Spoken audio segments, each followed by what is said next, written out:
The following step is to set up the other framework workflow, and let's start with the Init All Application workflow. So here in the UiPath Studio, go to the framework folder and open the Init All Application workflow. And in this workflow, we need to invoke the System1 login. So open the System1 folder and drag the System1 login. And it has arguments, so we need to click this import argument button and assign the configuration value for this argument. So for the System1 URL, this is our where is my system1 URL? Okay, so that's additional setting that we should add to our configuration file. I will just insert a setting here, and that is our system1 URL. And let's add a value first to that. This is our system1 URL. Copy that, and let's put that in here and make sure to remove the hyperlink and save the config file. So now that we have the setting for the system1 URL, let's copy the setting name and go back to UiPath Studio. And here we will assign the config variable and the system1 URL setting name, and we need to convert that to string. Then for the system1 credential, we have a setting for that. Let's copy the name or the setting name and again access the inconfig and convert it to string. I'll hit OK after that and save the workflow. That is the only workflow that we need to invoke in this Init All application. So after making the changes, again, make sure to save. Now let's close that. Next is the close all applications workflow. So it's also within the framework folder. So go to the framework folder and open the close all applications. And here we need to invoke the system1 close. Within the system1 folder, just drag the workflow and it doesn't have any argument, so we don't need to assign any variables. And now we can save this workflow and close. Next is the kill all process workflow. That's also part of the framework folder. So open the kill all processes workflow. And in here, we need a kill process activity. So look for a kill process, drag that to our workflow. I will just indicate here that this is for Chrome browser and input the Chrome exe in the process name. And we will surround this kill process activity with a try catch activity. So to do that, just right click on this activity and select surround with try catch. Now we will be adding a catch. So click this add new catch and select system.exception. Click outside the workflow, and here in the exception block we will just add a lag message activity. So look for a lag message,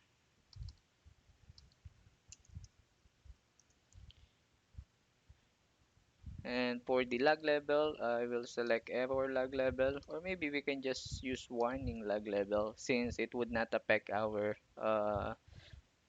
project run. So for the message I will just say kill process error. So we have an idea that this project got an error at this port, and concatenate the exception that message. Alright, so after that, just save the workflow and close it.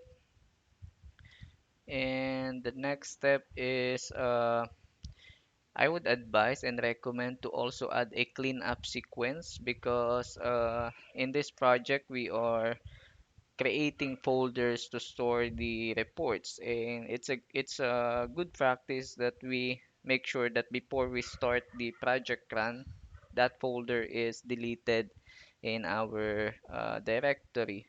So to do that, go to the main workflow and go inside the initialization state, and here we need to add a sequence after the kill invoke kill process activity. So look for this invoke activity, and we will add a sequence after that. To add a sequence, just look for the sequence activity. We will be adding the sequence activity, not a new sequence here. So I hope you don't get confused with that. So drag this workflow here, and I will just name this cleanup. And here, first, before we delete the folder, we need to check if that folder exists first. So we need a folder exist activity. Drag that to our workflow. And this folder is the report folder. So that is this folder in our project window. Now for the location, we need to use the setting in our configuration file, and that is our report directory setting. So let's copy this, and here in the location we will access the config variable and use the report directory setting name, and of course convert that to string. Now for the result uh, of the checking if that folder exists, we will be saving that to a variable. So we need to create a variable in this field by pressing Ctrl K, and we will name this variable report folder exists. All right. So next we need to validate this variable result. So we need to add an if activity. If, and here if report folder exists. So for the condition, assign the report folder exists variable. And in the then block, if the folder exists, we need to delete the folder. So we need the delete folder activity. Delete folder.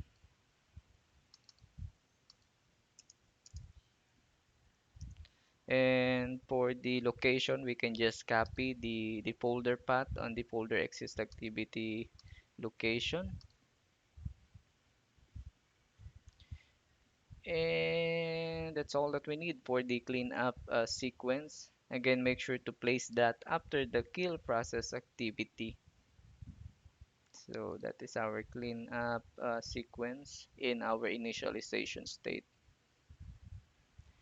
And save the workflow after making that changes. And yeah, for this video, that is all that we need. In the next video, which is our last video, we will be working on the process workflow. There's no need to change anything on the get transaction data workflow, so we can go directly to the process workflow.